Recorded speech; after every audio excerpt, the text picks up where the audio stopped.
What's up guys, it's Will here, back again. And today we're here to go over 20 hot toys that you should avoid. Probably. But before we do that, make sure to click that like button down below, click the subscribe button, and click that notification bell so you're notified when content goes live on this channel. With that said, let's go over 20 hot toys that are pretty disappointing.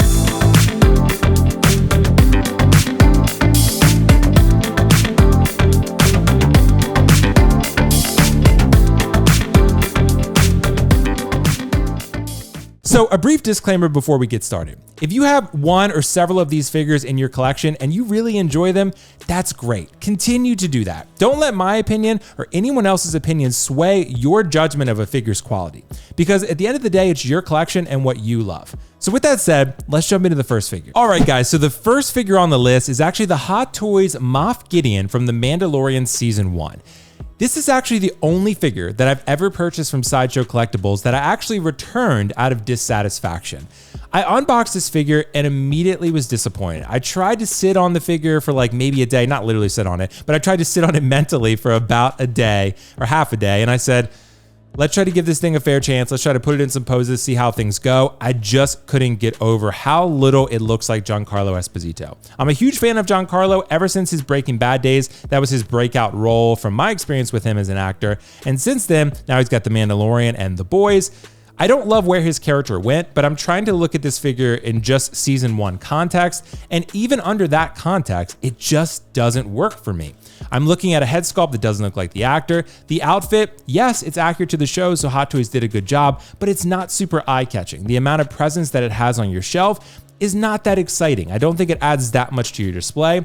And then when you factor in, again, a likeness that doesn't really look as much like the actor, and then you have a character that went pretty much nowhere, you have a loser here. And it's just not a figure that I feel like I'm ever going to be satisfied with, and not one that I feel like I'm ever going to add back to my collection, despite the fact that I really enjoyed the character in season 1 and I was excited to see where he was going to go. Unfortunately, he didn't go to great places, but just looking at the figure itself, not very satisfied with it. Doesn't look like Giancarlo to me. So let me know what you think. So the inclusion of this figure is going to surprise absolutely no one. This is the First Order Stormtrooper from The Force Awakens, Episode 7 of Star Wars.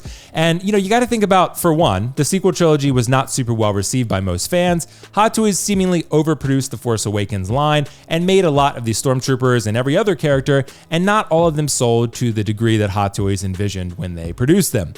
You also have to factor in that this figure is barely movable. It has a very tight rubber suit underneath of the armor, and it's super, super tight. The figure looks accurate to the film, yes, but trying to get him in poses that are, even somewhat reasonable, nothing super dynamic or anything crazy, is very difficult. Does it look good? Does it look like the film? Yeah, it does. But you're not really going to be able to pull off even most of the poses that you see in these photos. To be honest, like I had this figure for quite a while. If I had to have a Stormtrooper, it would probably be this one in terms of appearance, and just because I love the sequel trilogy, besides The Last Jedi, it's okay, right? But I love the other two. That's always my hottest take. But I just feel like the extremely limited articulation and the lack of presence that the figure carries for most collectors make this one a figure that is bargain bin for a reason. A lot of bargain bin figures are either overproduced or they're just not desired figures, and this is probably both of those things. So First Order Stormtrooper, not a surprise. And this is probably going to be the first controversial inclusion on this list. This is the Episode 1 Qui Gon Jin from The Phantom Menace, Star Wars Episode 1. And to me, the problematic aspect with this figure is that the head sculpt looks very little like Liam Neeson. This is controversial. Some people feel otherwise. I feel like this head sculpt is just severely lacking, even for the time in which it was released. But in today's standards, definitely the case. But I'm trying to judge it by when it was actually released. And, it costing $235 to $250 for the figure. The head sculpts are primarily why we buy most of these Hot Toys figures. And this one, it's very much important because you have an iconic actor and an iconic character here, and it just looks very little like either of those. The Jedi robe is fine. The tailoring is good. Hot Toys have perfected the Jedi robe. Everything is normal and consistent there. But when you're looking at the quality of the head sculpt, it's just not there. And with such an integral character to your collection, I don't want collectors to feel like they have to settle for a figure when it's just not up to the standards that Hot Toys is capable of. I do hope this one gets 2.0'd at some point. I guess we're gonna find out. But as of now, based on this offering, it's just not there. And let's keep that prequel energy and talk about the Episode 3 Revenge of the Sith ObiWan Kenobi. This is another controversial one, and this is a figure that's actually done pretty well on the aftermarket. But I disagree with that assessment because yes, it is filling a void for many collectors and offering you an ObiWan Kenobi figure that is probably the best in terms of availability for Episode 3, no doubt about that. It is the best, right, as far as licensed figures go, but it's just not up to par either. You look at the quality of the head sculpt, I see somewhat of Ewan McGregor in there, but not enough to feel like I have to add this figure to my collection. I love Revenge of the Sith. I think it's one of the best Star Wars films ever made, and it has a special place in my heart. But I'm not willing to settle for a mediocre head sculpt when I feel like Hot Toys is capable of so much more. This is another figure that I could see being 2.0'd at some point, or maybe even made into an artisan figure, but I guess only time will tell. Nonetheless, the head sculpt for the prototype of this figure was very, very strong. But when you compare that to the final product here, there's a noticeable decline in softness and overall paint application. And that is problematic. Again, I don't want collectors to feel like they have to settle for a very important character to your collection when the figure is just not quite there. And when I look at this figure, it's just not quite there. So next on the list is the Hot Toys Clone Wars Darth Maul figure. This figure was quite controversial upon release, and it's mostly because when you remove the upper tunic, this is what you see underneath. The body is a bit thin, you have visible joints, you have the head sculpt that to me looks very similar to the Solo Darth Maul head sculpt, if not the exact same head sculpt. That's actually the most likely scenario. When you put the tunic on him with the hood on him, not so bad. But the second you remove that tunic, it doesn't quite work so well. And to me, I don't like that they use the Solo head sculpt. I would have liked to see something new and something different, but alas, that wasn't the case. Even looking at the proportions for this guy without having, with the tunic on rather, it looks better, but I still don't feel like it's quite there. And proportions do matter. We care a lot about the head sculpts, but the tailoring and the proportions, that does matter a lot. And when I look at this Clone Wars Darth Maul, again, particularly with the tunic off, it just doesn't look right. It looks off, and I feel like this is a very important figure for Hot Toys to get right for all those Clone Wars collectors out there. There are other Darth Mauls. Phantom Menace 2.0 is going to be coming out sometime next year, hopefully. But this one, man, the realism is just not quite there with this one. I had to do it. Another ObiWan Kenobi figure. This one just released recently. This is the one from the ObiWan Kenobi Disney Plus TV series. And while this head sculpt is much improved from the prototype version, which I greatly admire Hot Toys for updating and making positive changes to the figure, it's still not quite there. The likeness to Ewan McGregor is definitely improved from the prototype and from the Episode 3 figure, but again, still not quite there. Some angles are better than others. Some angles look more like Ewan McGregor than others, but the facial structure just seems a bit off to me. Something with the beard still throws me off, especially on the upper lip. I get lips are covered with beards and mustaches. I understand that reality, but I just don't feel like this truly looks like Ewan McGregor. Again, the outfit is fine. The base is cool. You have some cool accessories, but when I look at it, you look at it and you say, I know who that's supposed to be, but you don't look at it and say, I know who that is, right? That's the problem. So now we're looking at the Hot Toys Selena Kyle Catwoman figure from The Dark Knight Rises. This is the 2.0 version, not the 1.0 version, mind you. And I still don't feel like the 2.0 version has really perfected this character. When you look at the figure with the mask on, certainly great. You're not intended to move the mask. I totally understand that. If you did, you probably wouldn't be happy with it. But the rooted hair, very Barbie-like. This looks like the old Hot Toys rooted hair prior to the artisan figures, announcing that just looks very toy-like, right? It doesn't look very realistic, doesn't have that hyper-realistic vibe to it, and that's a problem here. Even with the mask on, I think the likeness to Anne Hathaway is questionable. It's suspect. I see it kind of, I see it here and there, I see it in the eyes, but I don't see it in the facial structure, the lips, the head, or even the hair for that matter, like I mentioned. The proportions overall look pretty good. It's a skin-tight suit. Hopefully it doesn't peel and flake like the prior version had, but again, I think it's another one of those figures where I see who it's supposed to be, but not who it should be. And that's problematic to me. Again, when the head sculpt is this much of a miss, and this is the second attempt at this figure, I just don't see how this one would be satisfactory for most collectors in the long term. This next figure may surprise people as well, because this is the Hot Toys John Wick figure from the John Wick Chapter 2 film. And I owned this figure for quite some time, and I actually ended up replacing it with a custom head sculpt, and then actually ended up selling it because I just wasn't satisfied with either of them, although the custom was better, which is sad that you're paying this much for a Hot Toys figure and you're still not happy with the head sculpt.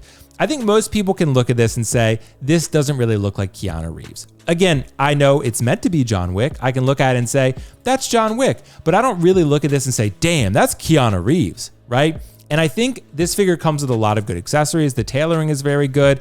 The head sculpt is okay, but I think for the price you're paying, again, for a Hot Toys figure, it should be better. And with Keanu Reeves and John Wick being this iconic of an actor and this iconic of a character, they deserve better than this. And I'm glad Hot Toys did make a new head sculpt for John Wick Chapter 4, and I hope that head sculpt comes out great. So far with the prototype, it looked pretty solid, although still not perfect, but hard to find perfection nowadays, right? But this one is just not up to standard for the time it was released. For now, either of which, it doesn't meet those standards. And for John Wick, this is a really important character to me, and I don't want to feel like I'm settling for something that really is not up to the standard that it should be. Let's keep that Keanu energy and move on to Johnny Silverhand. So Cyberpunk was a controversial video game. It ended up being pretty good once they fixed all the bugs, apparently.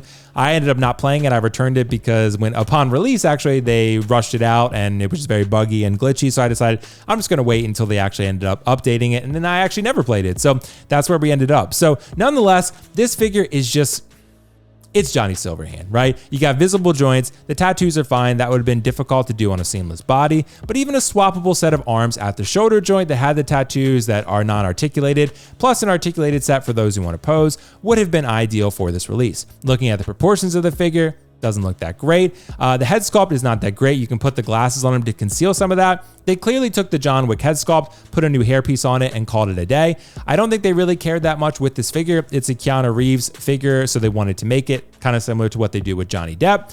But they knew not that many people would probably be interested in it, and that ended up being the case. And particularly even more so because you made a figure that wasn't that good, and it wasn't even that integral or popular of a character to most people's collections. So Johnny Silverhand, clearly disappointing Hot Toys, clearly a miss by them in terms of judging the demand for this figure and producing the quality that people would expect if they even wanted this figure in the first place. So just kind of a poor effort all around. So next we're looking at the Death Trooper, the black chrome version. And this one I was super excited for because I had the original Death Trooper specialist from Rogue One with the pauldron, and I actually love that figure because the Death Trooper is my favorite trooper in all of Star Wars. I love the look of it, and I just love what it offered to Rogue One in terms of the badassery that was on display with them. So, and also they're really fun to play in Battlefront 2. So if you've never played that game, pretty fun. Use the Death Trooper, you can wreck shop with it. Nonetheless, the figure looked really good in the prototype images here, but the final product, it almost had it looking more bronze goldish, which was really surprising because I actually knew people who saw this figure on display at different events. I think it was San Diego Comic-Con or something like that, and this figure looked really great. And I was really excited to pick up my favorite trooper in the ultimate definitive version, but it just didn't come out as expected. It came out again more gold, bronze looking, and it disappointed a lot of collectors who are, for one, trooper collectors, and even collectors like myself who are Star Wars fans that really wanted this Death Trooper in a way that I thought was going to be really definitive, like I mentioned. So very disappointing. It ended up being not even the correct color that was advertised. So disappointing all around, especially for a guy like me that just really wants to do a good Death Trooper. But now I feel like I want a Death Trooper with a pauldron, so I'm kind of waiting for a new version. So now we're looking at the Hot Toys Battle Droid, the Geonosis version. And for me, this was a figure that I was also considering picking up because of my love for Battlefront 2 and playing it with my friends, and really just enjoying that whole process of connecting and bonding and playing video games together. This figure is one that seemed pretty cheap and pretty reasonable and something that was a good type of universe building figure. The problem is how cheap it feels in hand and how cheap it actually looks on display. I get that's kind of the whole point. That's what the Star Wars universe is like. They're trying to build an army and they're trying to do it as cheaply as possible and make these expendable droids to enforce their will and inflict their will upon others. But the figure just doesn't feel substantial and feel quality. And when you're looking at this, yeah, it's a battle droid, it's disposable, that's kind of the whole point of the character, but I wanted something, I guess, that felt a little more substantial and high quality, and this feels very cheap and like something that Hot Toys just kind of threw together and pieced together to appease collectors. So not something that's gonna end up in my collection long-term, unfortunately, but yeah, for collectors who have this and you army build and it looks good on your shelf, that's great. but I just feel like the overall quality is a little bit lacking. Doc Brown was controversial immediately after release because for one, he has holes in his head, and two, it's a head sculpt that has been seen prior, and three, you have somewhat soft paint applications. You have some accessories that are questionable, you know, with the plutonium box or, you know, whatever it was where it was like made of cardboard. Not the end of the world. Even at the time I said, okay, it's going to be on your shelf. You know, you're not even going to feel the, you know, substantial nature of the quality of materials. Not the end of the world. Still, nonetheless, it is one type of figure that's really important to collectors because this is a very iconic character and an extremely iconic franchise here. And I just feel like Doc Brown got done kind of dirty. You can't move his eyes. The head sculpt has that expression on it. You can't change it. It has holes in his head. The paint applications are a little bit soft. Yes, he makes that face quite often in the film. I totally understand that. I've seen 2 of them now. I just look at this figure and I don't see something that really is going to be like, that's my definitive Doc Brown. That's the Doc Brown that I want to have in my collection. I feel over the moon having that in my collection. There are many of Hot Toys that you feel that way with, and this is just not one of them. And for such an important character with these type of very easily resolvable flaws, it's just not good. So now let's look at the Spider-Man black and gold suit from Spider-Man No Way Home. Upon its announcement, I was actually really excited for this figure because this actually is a very unique looking suit, especially for the MCU. I wanted to see what role it would play in the film and how it would actually look on my shelf if you're mixing in a Spider-Man collectible that looks very different from the other ones. Well, it does play a significant role in the film, but it doesn't actually look like this. This was probably based on images that Marvel sent them before it was finalized, the look of the suit rather, and Hot Toys jumped the gun and said, okay, we're gonna make something that's gonna be out somewhat close to the film. It ended up not being accurate because Marvel ended up clearly changing the design. Well, it looks cool, it's a good looking suit, but is it a figure that's really gonna mean a lot to a lot of collectors? Not really, because it ended up not doing that much in the film, and this is not even accurate to what it looked like or did in the film. So at the end of the day, it's a black and gold Spider-Man suit, but it's disappointing because it's just not very meaningful. And now we're looking at the Black Widow from the Black Widow solo film. I mean, honestly, you could extend this to every Black Widow that has been released thus far, in my opinion. Every Black Widow has been disappointing in one way or another, but I feel like a lot of the head sculpts just don't embody and just look like Scarlett Johansson that much. Again, you can tell who it's supposed to be, akin to John Wick, but it's just not quite there. When I look at this figure, I look at the hairpiece and I say, it's good, it's decent, looks a little plasticky. I don't know how you're gonna do it unless you root it, right, to make it look super realistic. But when I look at the quality of the head sculpt and the paint applications, it just looks soft. It looks toyish. It looks not to Hot Toys level. I see a paint application here that doesn't really bring out the strong aspects of this head sculpt here. And it's a Black Widow, right? It's a Black Widow. It's filling a void for a lot of collectors. But is it the Black Widow that we should have? No. I'm hoping that the Artisan announcement that was announced in the last however many months it was, a couple months ago, that one's going to satisfy collectors and offer the ultimate definitive Black Widow experience for collectors. But as of now, there are a lot of Black Widows out there like this one that are just kind of subpar. So on to a recent release. We have the Guardians of the Galaxy Volume 3 Rocket and Cosmo figures. And to me, these are just very plastic and toyish looking. I am happy for people who got these and ended up really liking them. But at the end of the day, when I look at this Rocket head sculpt here and I look at the paint applications and the fact that they updated this head sculpt, and it actually, I feel like somehow looks worse than the original version, that's what makes me question Hot Toys' effort here, because Rocket is a very important character as well. Cosmo is still a new character, but a nice accessory character that you can add to universe building your collection. I like the outfit of this figure, I like the accessories it comes with, but when I look at the head sculpt here, it just looks very toyish. I think this very much looks, to be honest, I'm gonna sound super controversial here. This looks almost sort of like figure arts, or maybe like a worst case, like it's a higher end. It looks kind of Marvel Legends-ish to me. It looks very plasticky. The head sculpt looks kind of toyish.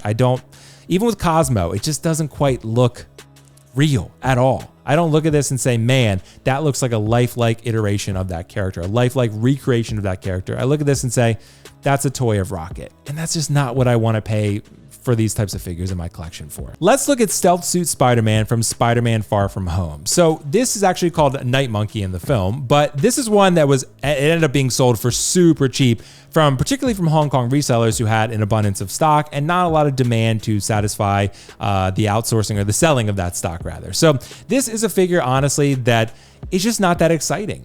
It's just one where it's an all black Spider-Man. It looks sort of like almost like homemade suit kind of, but in a black sort of stealthy like type of vibe. And it just didn't resonate with a lot of collectors. It's not a super important suit. It's not a suit that Spider-Man even does that much with in the film.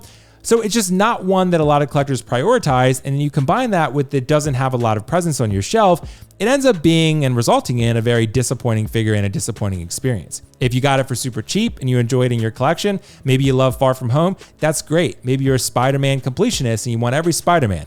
If that's the case, sure. But even if you're a completionist, this would probably be the last one you would add to complete that collection. And now we're looking at legendary Team Suit Tony from Avengers Endgame. Well, Hot Toys showed other characters like Captain America Steve Rogers, even War Machine, I think Nebula in their team suits at different events and cons and stuff like that. But the only team suit that ended up getting produced was this Team Suit Tony Stark. This is actually one of the cheapest Hot Toys that I've seen on the aftermarket, probably ever. They were basically giving this one away because no one wanted it and no one decided to dedicate to the team suits because for one, they didn't produce any of the other characters in team suits, so you just have one random team suit character. And two, is it really that important to your collection? Would you rather have an actual Iron Man figure or would you rather have a Tony Stark head sculpt in a team suit? Most people chose the Iron Man figure, understandably so. So this is one that I think a lot of collectors are never going to prioritize. And for that reason, it's just a disappointing figure that just doesn't add a lot to your collection. It's one of those Hot Toys that's very easily avoidable and it's very easy to fall into the pit trap of, oh, it's cheap. I can add it to my collection for cheap. Sure, but is it really going to add to your collection? Not really. And we got another prequel character here. It's the Hot Toys Mace Windu from Episode 2, Attack of the Clones. Guys, this is a figure that I was very interested in. I didn't like the prototype head sculpt. I don't like the final product head sculpt. Again, Hot Toys can nail Jedi robes all day long, but when I look at this figure, I don't see Samuel L. Jackson. I saw this figure in person at Kiko Collect's house. I didn't like it then. I don't like how it photographs. I just don't love this figure. I don't think it looks like Samuel L. Jackson. I think it comes across as kind of half-assed, to be honest, because I think this could have been a very important figure for a lot of collectors that ended up being settled on because it doesn't really look that much like Samuel L. Jackson. And that to me is just really sad. It's kind of sad that this character didn't get more justice done to him. But at the end of the day, collectors have a Mace Windu. Some collectors are going to be happy, some won't. I am not one of them. I wanted to pick this figure up and I would have had the head sculpt been better, but where it's at currently, it's not going to end up in my collection. I'm just not satisfied with how it looks. Now, this one is a bit of a sore spot for Batman collectors. This is the Batman Begins Batman, the MMS 595, the one that released in the last couple years. And this one disappointed a lot of collectors. For one, a lot of collectors have pointed out the inaccuracies in the armor. That is a little bit above my head, to be honest. I'm not going to pick up all of those, but I do know collectors have also pointed out the lack of articulation in it. Again, the inaccuracy of the armors. The Bruce Wayne head sculpt really just not looking that much like Bruce Wayne. These are actually prototype images that you're seeing because I can't seem to locate the blogger images, but even with these prototype images, I don't see a ton of things to love here. Does the suit have some presence? Sure. To me, a lot of people love this Batman Begins suit. It's not my favorite of the Christian Bale Batman suit. The Dark Knight Rises and Dark Knight Rises suits, I believe, are very, very similar. So those I greatly prefer over this Batman Begins suit. Even so, even if I preferred the Batman Begins suit, the cowl, I don't think it looks quite right. The cape is a poor quality. The head sculpt doesn't look like Bruce Wayne. The proportions are a little bit off to me. Something about this figure in every facet is just slightly wrong. And I think that's disappointing for collectors who really love this amazing film that's the start of Nolan's Batman trilogy. And it's a really important figure and Hot Toys just didn't quite stick the landing. And the final figure we have on the list is the Hot Toys Ant-Man from Ant-Man and the Wasp. I really don't need to go into extensive detail on this one. You can look at this picture and see that the head sculpt Hot Toys produced is an atrocity. It's a crime against humanity.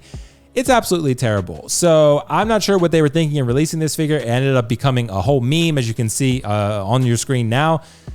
This one is just Hot Toys' worst head sculpt ever. I can't imagine a worse head sculpt than this. And that's that, guys. Thank you so much for joining me on this traumatic experience of reliving these 20 Hot Toys figures that disappointed many collectors. Nonetheless, if you have thoughts on any of the figures I presented here today, make sure to comment them down below. And of course, if you enjoyed the video, like the video down below, subscribe to the channel, and click the notification bell so you don't miss any content as it goes live here. We got reviews, fun videos like these, live streams every Friday at 5:15 p.m. Eastern with Kiko Collects. It's a fun time. We got a lot going on over here, so hopefully you continue to join us. That said, thank you guys so much again. I'll catch you in the next video. Peace out. See you later. Bye.